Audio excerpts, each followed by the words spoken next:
guys, I got the tracks mounted, slid the front end around, brought it out halfway out of the garage for a test run. The brakes are not even going to come close, my friends. I'm going to have to do something with the back brakes. I just underestimated what a terrific force back there, as heavy as it is. I just underestimated what a force it would take to, to stop each wheel.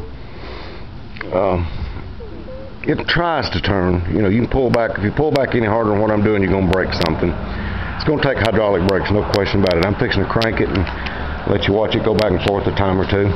That's about all it will do at the moment is go back and forth. Man, you can tell it's heavy, buddy. I'm telling you, when you're riding it, you can tell it's bearing down. There we go. There's the master link, where the chain links come together. 2 bolts, lock nuts. Set that on each side. But as I tell you what, it's a heavy-duty little critter, and what I'm gonna have to do is immediately get a hold of some brake goodies.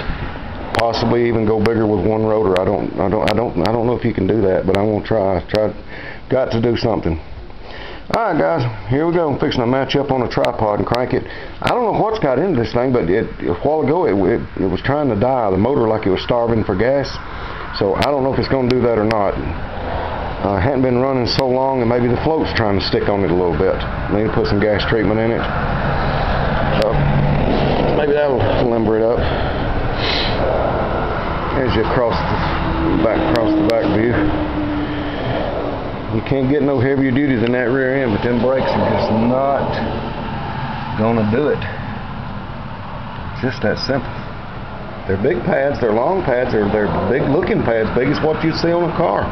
But see, you're not putting no pressure on them. You can't put enough pressure with them handles. And look what leverage that is, and I still can't make it turn. Alright, here we go. We'll let you ride it. See me ride it. Excuse me, I'm nasty as I can be. I just finished up getting the tracks on it. So I'm pretty dang nasty. Overweight. I don't think the bulldozer minds though. The old lady don't mind. Alright, here we go. I'm gonna crank it up. Here we go, guys.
Put the carburetor cleaner in it. There you go. It was trying. It will turn a little bit in reverse. So that tells me there that hydraulic brakes is going to fix it. No question about it. Hydraulic brakes will get her fixed. I'm going to have to shim it up down here a little bit on these 4 bolts where my tubing went up into the other one. Have to shim it on top. Let the track move the track out just a little bit. It's no very straight. Them tubes that fit inside one another, the telescope in and out, they're only so tight, so there's a little bit of movement in them, and I didn't compensate for that when I welded them. But all I got to do is loosen all 4 bolts of the spindle, put a washer or a shim, front end shim, right in there, kind of to lean it out. No problem. And look how tight them tracks are staying with them motorcycle shocks. It's amazing, man. They're tight. But yeah, you can turn them by hand. That's the part I like. This one over here is not hardly as tight as that one.